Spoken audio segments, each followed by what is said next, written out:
स्वस्ति श्री गणेशाय नमः। श्री सरस्वतये नमः। श्री गुरुचरणकमलभ्यो नमः। श्री मातृपितृभ्यो नमः। गुरुर्ब्रह्मा गुरुर्विष्णु गुरुर्देवो महेश्वर गुरुर्साक्षात् परब्रह्म तस्मै श्री गुरुवे नमः। मनोजवं मारुततुल्यवेगं जितेन्द्रिया बुद्धिमता वरिष्ठं पाताद्वचनरुतिमुख्यं श्रीरामदूतं शरणं प्रपद्ये। नारायणं नमस्कृत्यं नरं चैव नरोत्तमं देवी सरस्वती व्यासं ततो जयमुदीरयेत्।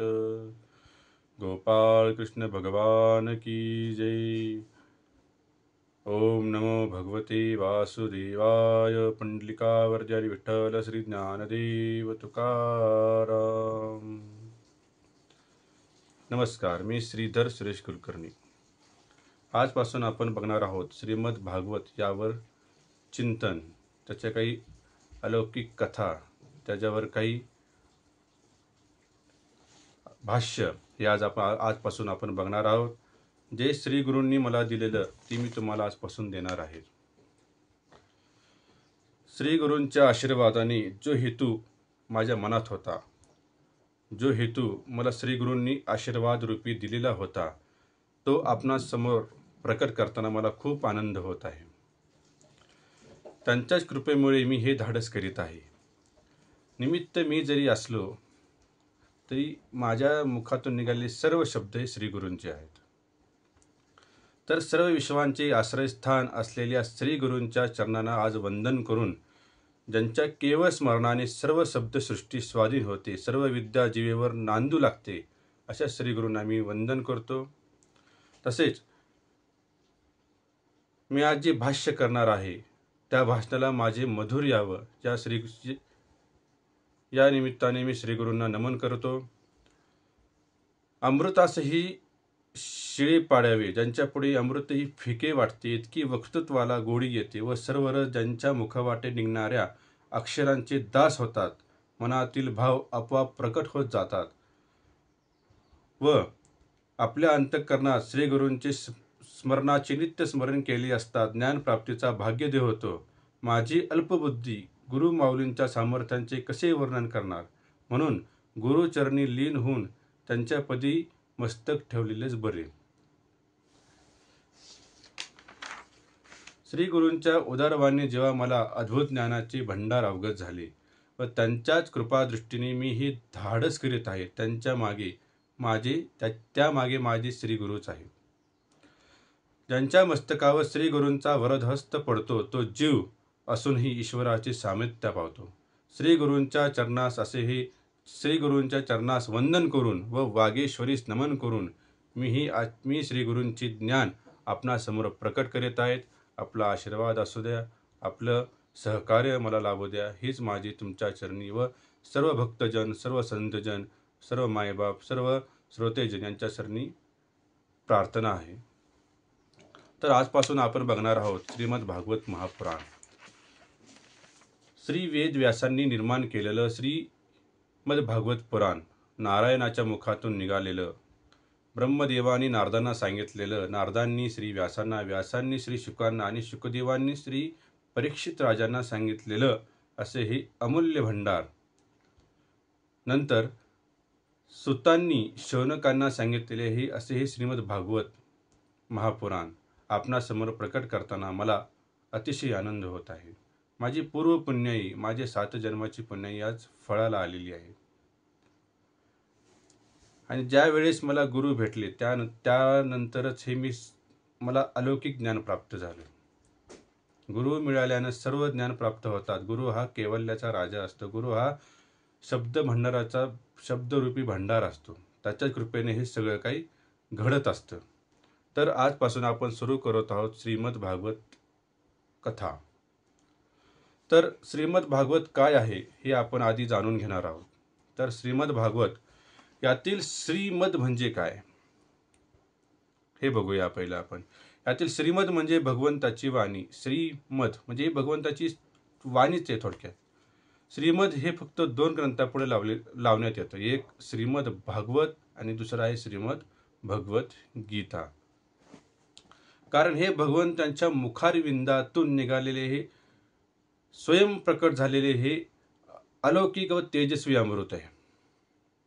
असे हे भगवत इदम स्वरूपम भागवतम, म्हणजे ही भगवंताच्या स्वरूपालाच भागवत असे म्हणले जाते. हे भागवत प्रत्यक्ष भगवंताची वाङ्मयी मूर्ती आहे. वाङ्मयी मूर्ती प्रत्यक्षम कृष्ण एवही. भगवंतांनी ज्यात उपदेश केला आहे त्याला भागवत म्हणतात. भगवतम प्रोक्त उपदेशम भागवतम चरितम यस्मिनम भागवतम. ज्यात भगवंताचं अद्भुत चरित्राचं वर्णन केलेलं आहे ते भागवत आहे. भगवत्या श्री राधाय गुप्तचरितम यस्मिनम तद भागवतम. ज्यात श्री राधा राणींचं गुप्त चरित्राचं वर्णन केलेलं आहे ते श्रीमद भागवत आहे. भागवत काय आहे? भागवतामध्ये 4 अक्षर आहेत. भा, ग, व आणि त. भा म्हणजे भक्ती, ग म्हणजे ज्ञान, व म्हणजे वैराग्य आणि त म्हणजे त्याग. भाष्यते सर्व वेदेषु. सर्व भाष्यांचं, सर्व वेदांचं, सर्व ह्याचं सार भागवतात आहे. पूर्ण सार हे भागवत आहे. भाष्यते सर्व वेदेषु. सर्व वेदांचं भाष्य हे श्रीमद भागवत आहे. दुसरा आहे गीयते नारदादिभी. नारदांनी गायलेलं. श्रीमद भागवताचं गायन नारद मुनी प्रत्यक्ष क्षणाला करत असतात. त्यामुळं म्हणलेले गीयते नारदादिभी वंदेतु त्रिषु लोकेषु. त्रैलोक्यात वंदनीय हा जो श्रीमद भागवताचं श्रवण करतो, जो पठन करतो, जो मनोभावे ऐकतो, तो त्रैलोक्यामध्ये वंदनीय होऊन जातो. आणि त्याग तरंती भवसागर. तरंती भवसागर म्हणजे जो ह्याचं मनोभावे श्रवण करतो, पठन करतो, तो या भवसागरातून पार होऊन जातो. व हे असे हे ज्या ग्रंथात भागवतामधील हे पूर्ण भागवत हे पूर्ण अलौकिक आहे. असा हा श्रीमद भागवताचा महिमा आहे. यत्र ज्ञान विराग भक्ती सहितम निष्कर्म्य महाविष्कृतम. ज्या ग्रंथात ज्ञान, वैराग्य व भक्ती यांनी युक्त निवृत्ती मार्ग प्रतिपादन केलेला आहे, अशा या श्रीमद भागवताचे भक्तीने श्रवण, पठन आणि निधिध्यासन करणारा मनुष्य खात्रीने मुक्त होऊन जातो. एकनाथ महाराजांनी स्पष्ट म्हणले आहे, हे भागवत नसून कलियुगातील जीवांच्या उद्धारासाठी भगवंतांनी निर्माण केलेली नौकाच आहे. काय आहे? नौका आहे, ज्यामध्ये फक्त बसून जायचे आणि हा भवसागर तरून जायचे. हा भवार्णव तरून जाण्यासाठी अज्ञानी जनांसाठी देवांनी निर्माण केलेला ही महानाव आहे. ह्याला श्रीमद भागवत असे म्हणतात. हे श्रीमद भागवत आहे. श्रीमद भागवत हे भगवंताचे साक्षात वाङ्मय स्वरूप आहे. भगवान जेव्हा निजधामास जात होते तेव्हा भगवंतांनी भक्तांच्या कल्याणाकरता आपले तेज श्रीमद भागवतामध्ये स्थापन केलं. स्वकीयम यद्भवे तेज तेजस्तच्च भागवते दधाम. तिरोधाय प्रविष्टोय श्रीमद भागवता अर्णवम. प्रविष्ट माझं तेज हे मी श्रीमद भागवतामध्ये स्थापन करतो. असे हे अलौकिक अमृतमयी भागवत आपणासमोर सादर करताना मला खूपच आनंद होत आहे. भागवत हे भगवंताची आधारशक्ती आहे. यासाठीच भागवत ही भगवंताची प्रत्यक्ष मूर्ती सुद्धा आहे. भगवंता अमृतमयी भागवताचे नित्य श्रवण व पठन करावे यासाठीच म्हणलेलं आहे. गीता भागवत करीती श्रवण अखंड चिंतन विठोबाची. गीता भागवताचं श्रवण हे प्रतिदिन करावं, त्याचं मनन प्रतिदिन करावं. या परमपवित्र श्रीमद भागवत कथामृताच्या रसाळ गंगेत आपण सर्वांनी स्नान करून आपले जीवन कृतार्थ करावं व अमृतमयी कथामृत प्राशन करून हा भावसागर पार करून जावं, असे हे भागवताचं महिमा आहे. आता याचा उद्देश काय आहे? याचं महात्म्य काय आहे हे तर सांगायला पाहिजे. कारण भागवत महात्म्य म्हणजे श्रीमद भागवत ग्रंथाची प्रस्तावना राहते. प्रत्येक ग्रंथाला जशी प्रस्तावना असते तसं श्री भागवतालाही प्रस्तावना आहे. तर ही प्रस्तावना पद्मपुराणातील 6 अध्यायाची प्रस्तावना आहे. याला श्रीमद भागवताचं महात्म्य असे म्हणलं जातं. भागवतम इदम भागवतम म्हणजे भगवंताचे स्वरूप दर्शवणारे शास्त्र, भगवंत तत्वाचा निर्देश करणारे शास्त्र. जी व्यक्ती भगवंताची होती तिलाही भागवत असे म्हणतात. याचा जो अध्ययन करतो, याचा जो पाठ करतो, याचं जो मनन करतो, श्रवण करतो, जो भक्तिभावाने याचा अभ्यास करतो किंवा नुसतं वाचनही करतो, त्यालाही भागवत असे म्हणले जाते. संसारातील भय, दुःख याचा समूळ नाश करणाऱ्या अमृताचे नाव आहे श्रीमद भागवत महापुराण.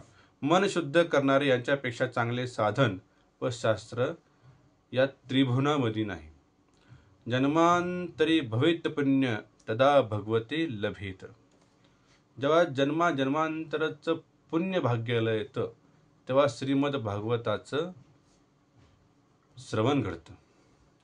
अनेक जन्माच्या पुण्याईने भागवत श्रवणाची संधी प्राप्त होते, एवढी याची थोरवी आहे. याचे महत्त्व किती आहे हे भागवत महात्म्यात एके ठिकाणी सांगितले आहे. जेव्हा श्री शुकदेव परीक्षित राजाला भागवत कथा सांगणार होते त्यावेळेस हे देवांना समजले आणि देव अमृतकुंभ घेऊन तिथे आले आणि शुकदेवाला म्हणाले, तुम्ही एक काम करा, हे अमृत परीक्षित राजाला द्या म्हणजे ते अमर होतील आणि हे कथामृत तुम्ही आम्हाला द्या. म्हणून असे विचारू लागले. त्यावर श्री शुकदेव म्हणाले, कुठे काचेच्या तुकड्यांची तुम्ही हिरा माणिक्यांच्या मोत्याशी बरोबरी करत आहात. एवढे भागवताचे महत्त्व आहे. ज्याला समजले तोच हे कथामृत प्राशन करणार आणि या भागवत कथामृताचा स्वाद घेणार. ओम नमो भगवते वासुदेवाय. असं श्रीमद भागवत महात्म्य आजपासून सुरू करतोय. तर श्रीमद भागवताचं पहिला श्लोक आहे, सच्चिदानंद रूपाय विश्व उत्पत्त्यादि हेतवे तापत्रय विनाशाय श्रीकृष्णाय वयं नुमः. हा श्रीमद भागवत महात्म्यातील पहिला श्लोक. यामध्ये सांगितले की भगवान कसे आहेत भगवान सच्चिदानंद आहेत. भगवान कसे आहेत? सच्चिदानंद स्वरूप आहेत. सत, चित आणि आनंद स्वरूप आहेत. आता यामध्ये सत म्हणजे काय? तर सत म्हणजे अविनाशी, जो पहिलाही होता, आताही आहे आणि पुन्हाही राहणार, जो जगाच्या आरंभकाळी आहे, मध्याही आहे आणि जो ही जेव्हा सृष्टी लय होऊन जाणार त्याच्यानंतरही तो राहणार आहे, असा अविनाशी सत भगवान आहेत. चित म्हणजे तो प्रत्येक प्राणीमात्रामध्ये चैतन्य स्वरूप आहे.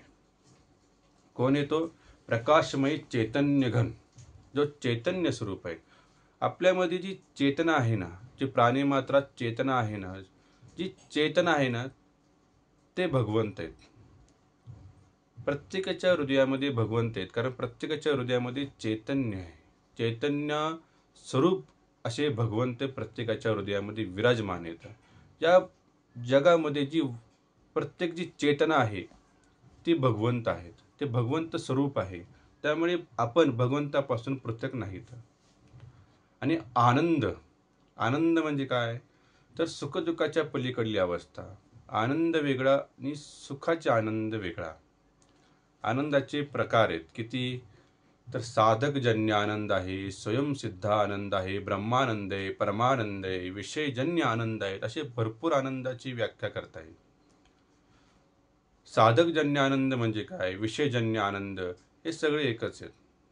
याच्यामध्ये समजा एकाला कुणी गाडी घेतली, त्याला जसा आनंद होतो, एखाद्याला लग्न झालं, एखाद्याला घर बांधलं, त्याला जो आनंद होतो तो विषयजन्य आनंद आहे, कारण तो विषयमध्ये आहे. तो तो साधन्यजन्य आहे. म्हणजे काहीतरी साध्य आहे, त्याच्यामध्ये तो साधन्यजन्य आनंद आहे. आणि स्वयंसिद्ध आनंद म्हणजे काय, तर तो जो हा आनंद योगींना असतो बघा. हा कुणाला असतो? योगींना आनंद असतो.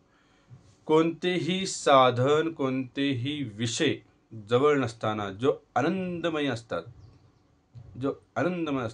आता पर्वतामध्ये तपश्चर्या करणारे, सदा ब्रह्मानंदामध्ये लीन राहणारे, त्यांच्या मुखावर अतिशय परमानंद, अतिशय ब्रह्मानंदाचा जो भाव असतो, तो स्वयंसिद्ध आनंद असतो आणि तोच खरा आनंद असतो. असा हा आनंद आहे. असे भगवंत आनंद स्वरूप येतं. आता श्रीकृष्णाचा आनंद इतका कशात होता, तर तो द्वारकेतही नव्हता, राण्यामध्येही नव्हता, कशातही नव्हता. सर्वांचा विनाश होत असताना देखील श्रीकृष्णाचा आनंद कायम राहतो. त्यांच्या मुखावर आनंद भाव हा सदैव तसाच राहतो. कारण श्रीकृष्ण हे स्वतः आनंद स्वरूप आहे. सत्य, नित्य आणि चित हे ज्ञान आहे. चित्तशक्ती अर्थात काय, तर ती ज्ञानशक्ती. मनुष्य आपल्या स्वरूपात स्थित होत नाही, म्हणून त्यास आनंद मिळत नाही. आजकाल भरपूर पैसा आहे लोकांकडे, पैसा आहे, सगळ्या सोयी सुखी आहेत, सुविधा आहे, पण आनंद आहे का? नाही. एखाद्या बंगल्यातला माणूस आहे, त्याला डायबिटीज आहे, शुगर आहे, पण त्याला गोड खाण्याचा आनंद आहे का? नाही. अशा प्रकारे हा आनंद क्षणिक असतो. जो विषय आनंद आहे तो क्षणिक असतो आणि जो स्वयंसिद्ध आनंद आहे तो वेगळाच असतो. त्याची वर्णन करता येत नाही. तर मनुष्य आपल्या स्वस्वरूपात स्थित होत नाही, म्हणून त्यास हा आनंद मिळत नाही. आणि हा आनंद कुठे मिळतो? हा जो आनंद तुम्हाला बघायचा असेल तर हा आनंद मिळतो सत्संगात, सत्समागमात हा आनंद मिळतो. ज्यावेळेस वारकरी हरिपाठ म्हणतात आणि तो हरिपाठामध्ये एवढी गुंग असतात, ते नाचण्यामध्ये गुंग, हरिपाठ म्हणण्यामध्ये गुंग, त्यांची जी भाव असते ना, त्यांच्या ज्या मुखावर जे आनंद असते तो खरा आनंद. जो वारकरी 100 मैल चालत जातो, त्याच्या पायाला फोडं येतात, त्याला त्रास होतो, तरी सुद्धा त्याच्यावर एक पांडुरंग भेटीची एक आनंद असतो, तो खरा आनंद आहे. याला खरा आनंद म्हणतात.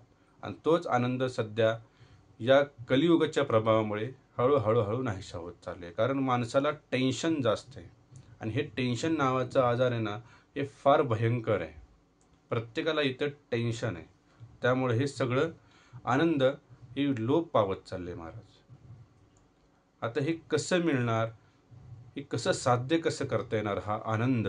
तर हा आनंद साध्य करण्यासाठी तुम्हाला वेगळं काही करायची गरज नाही, तर ह्यासाठी फक्त सत्संग, सत्समागम, सच्चरित्र, संताचा आश्रय घ्यावाच लागतो. संताच्या चरित्राचा, संताच्या अभंगाचा ह्याचा आश्रय घ्यावाच लागतो.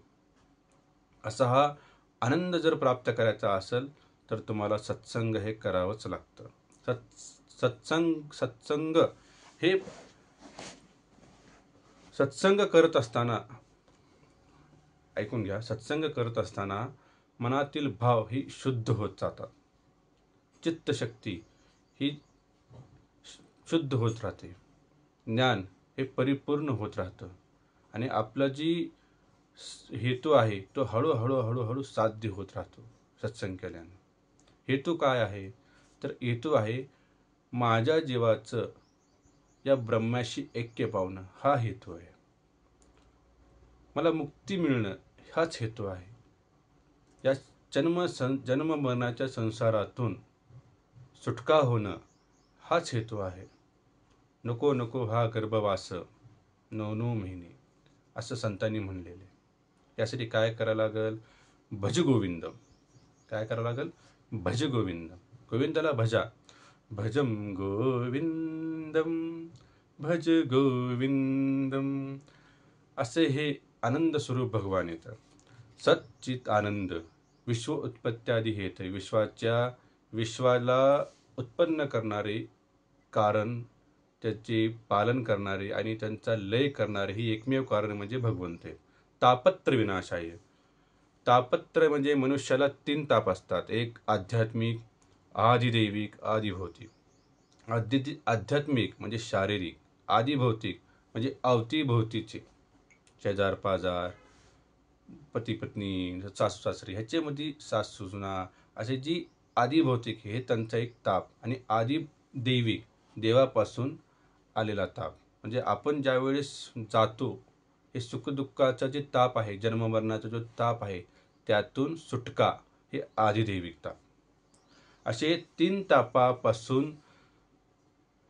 3 तापाचा विनाश करणाऱ्या श्रीकृष्णाला वारंवार नमस्कार केलेला आहे. वयम नुमहा. नुमहा म्हणजे वारंवार नमस्कार करीत आहोत.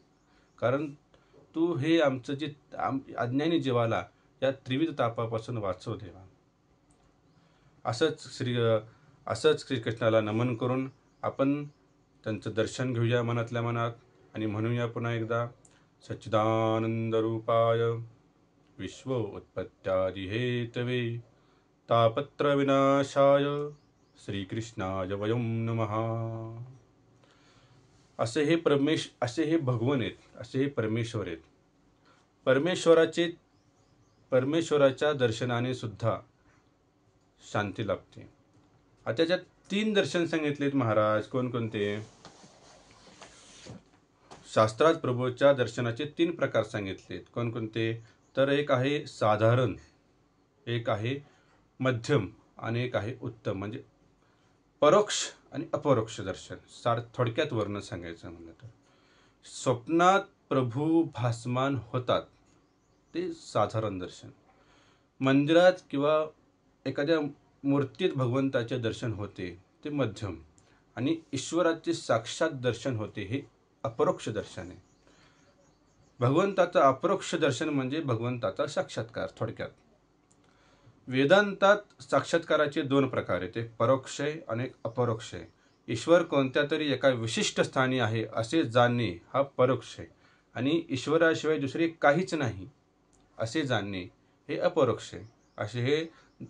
असे हे साक्षात्काराचे 2 प्रकार शास्त्रात सांगितलेले आहेत, वेदांतात सांगितलेले आहेत.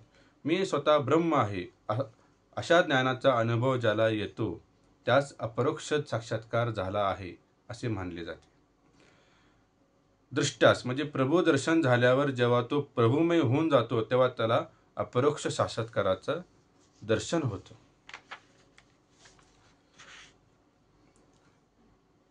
तो फक्त एका मूर्तीत किंवा फक्त एका मंदिरात राहू शकत नाही. मंदिरात प्रभूचे दर्शन घेतल्यावर ज्ञानी जनास जिकडे दृष्टी जाईल तिकडे भगवंताचे दर्शन होते. कशात ते दर्शन होते? मंदिरात प्रभू दर्शन करून बाहेर आल्यावर प्रत्येक व्यक्ती देवाचे दर्शन केले, मन जिथे जाईल तिथे देवाचे दर्शन घडले, तर हेच परमेश्वराचे असाधारण दर्शन आहे. प्रत्येकात भगवंताला पाहणे हे असाधारण दर्शनाचं प्रमाण आहे. जो परमेश्वर माझ्यात आहे तोच तुझ्यामध्ये आहे, हे संतांची उपमा आहे. जो माझ्यात आहे तो तुझ्यात आहे. तुझ्यात आणि माझ्यात वेगळा नाही, तू आणि मी एकच आहे. कारण हे प्रत्येकामध्ये भगवंत हे संतांनी पाहिलेले आहे. प्रत्येकामध्ये भगवंत ही ऋषीमुनींनी पाहिलेले आहे. आणि ह्या कलियुगामध्ये हेच तर आपण विसरलो की प्रत्येकामध्ये भगवंत आहेत हे कोणी पाहतच नाही महाराज. कारण कलियुगाचा प्रभावच असा आहे. इहेम घोरे कलम प्रायो जीवश्रुताम गता.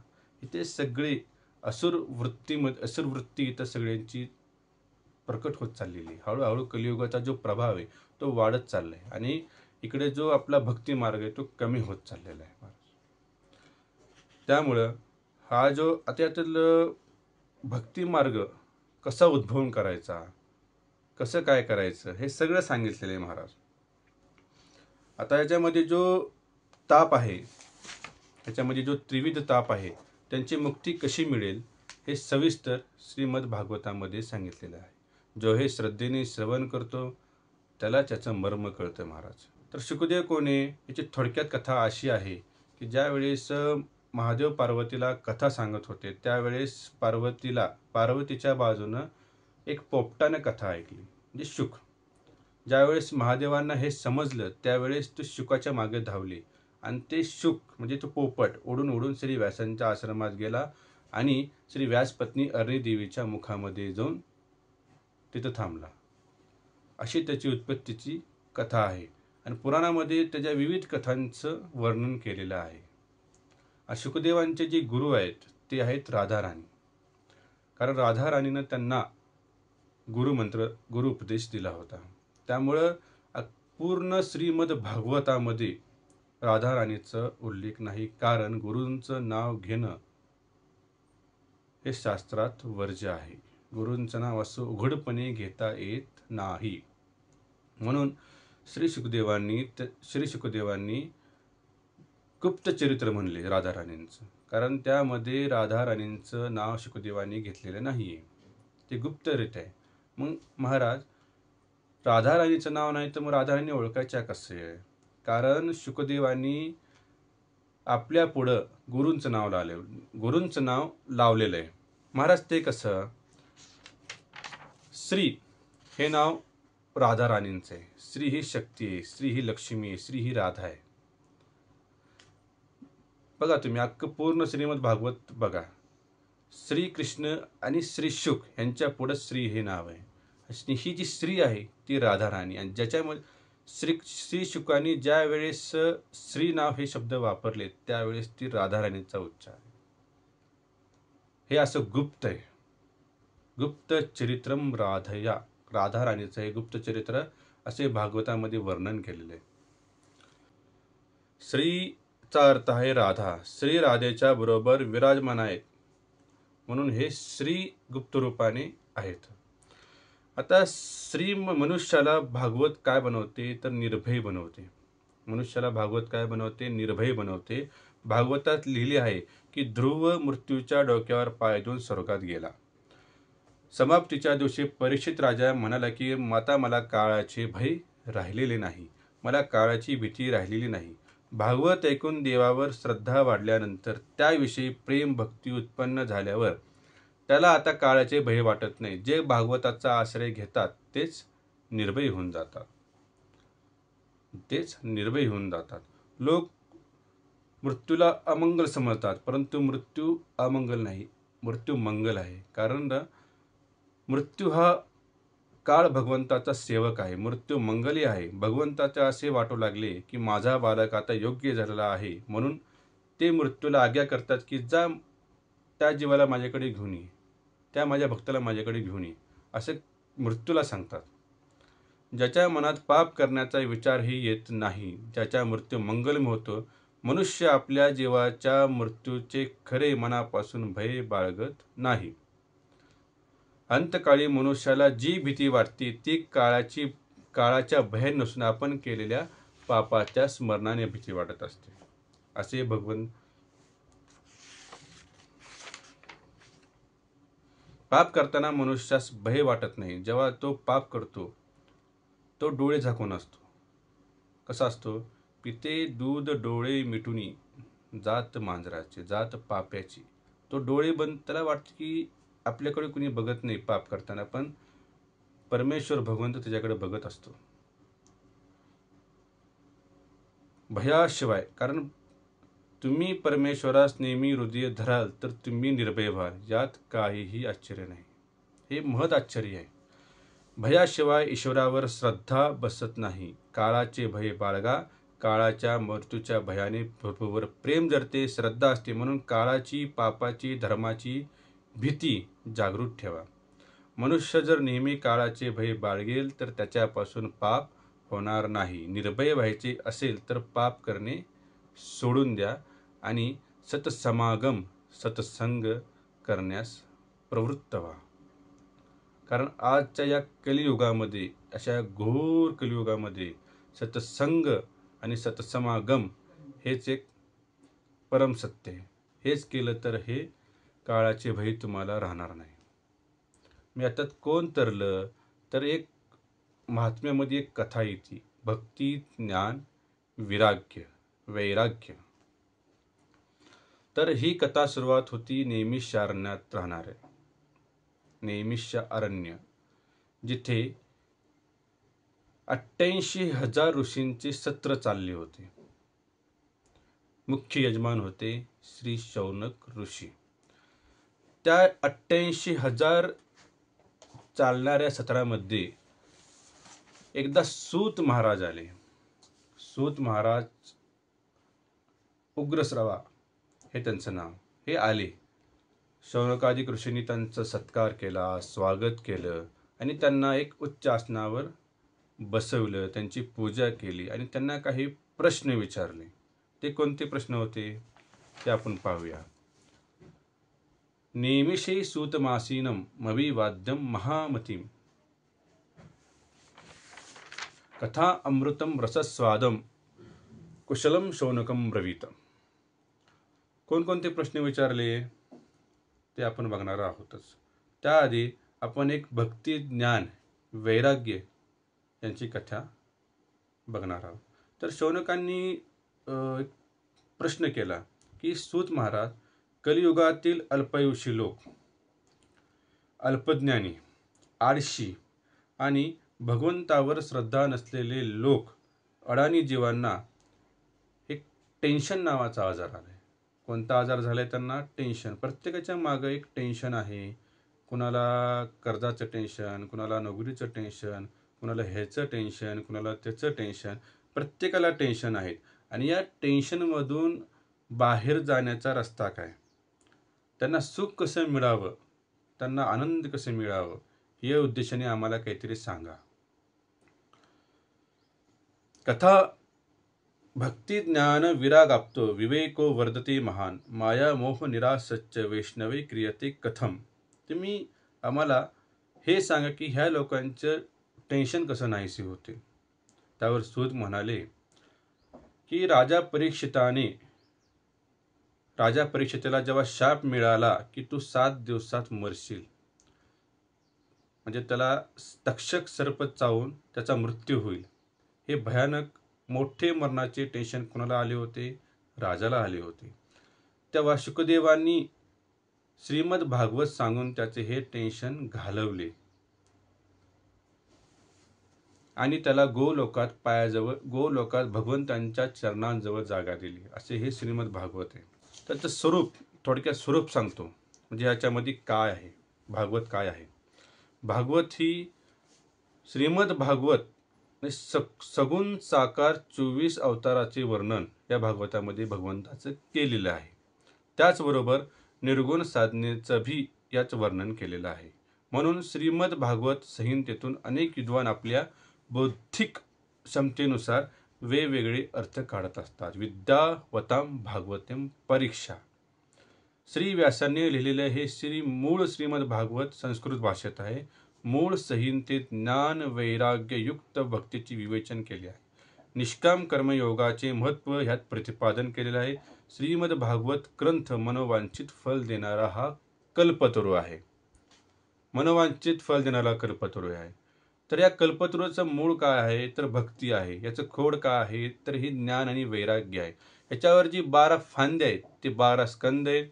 याच्यामध्ये जे छोटे मोठे फांदे आहेत ते 335 ह्याच्या छोट्या मोठ्या फांद्या आहेत. आणि 18,000 श्लोक, हे जे पानं आहेत ते 18,000 श्लोक रूप आहेत. असा हा कल्पतरूच्या खाली जो कोणी बसल तो मुक्त होऊन जाईल, असा याचा महिमा आहे. याच्यामध्ये 12 स्कंद आहेत आणि 10 विषय आहेत महाराज याच्यामध्ये. या कल्पतरूचे ग्रंथाच्या सुरुवातीला श्रीमद भागवत महात्म्य म्हणून सांगितलं जातं. हे तर आपल्याला माहीतच आहे.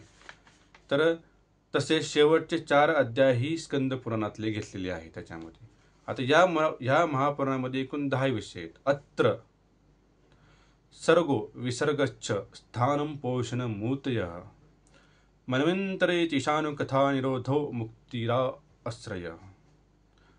असं हे भगवतामध्ये 10 विषय आहेत. सर्ग, विसर्ग, स्थान, पोषण, उदय, मन्वंतर, ईशानु कथा, निरोध आणि मुक्ती. आणि 12 स्कंदाला आश्रय असं म्हणलं जातं. असे हे 10 विषय आहेत भागवताचे. याचा आपण उत्तमरित्या चिंतन विवेचन करणार आहोत. त्यापूर्वी श्रीमद भागवत महात्म्याचे चिंतन करणार आहोत. हे भागवताचं महात्म्य वर्णन करणार, सगळं वर्णन करणार आहोत. तर आज इथंच थांबूया. पुढच्या भागामध्ये आपण भक्ती, ज्ञान आणि वैराग्य याची कथा श्रवण करूया. नंतर गोकर्ण आख्यान याची कथा श्रवण करूया. आणि मध्ये मध्ये जे महत्त्वाचं चिंतन आहे भक्तींचं, ज्ञानाचं, वैराग्याचं, यालाही थोडा स्पर्श करूया. तोपर्यंत धन्यवाद. रामकृष्ण हरी.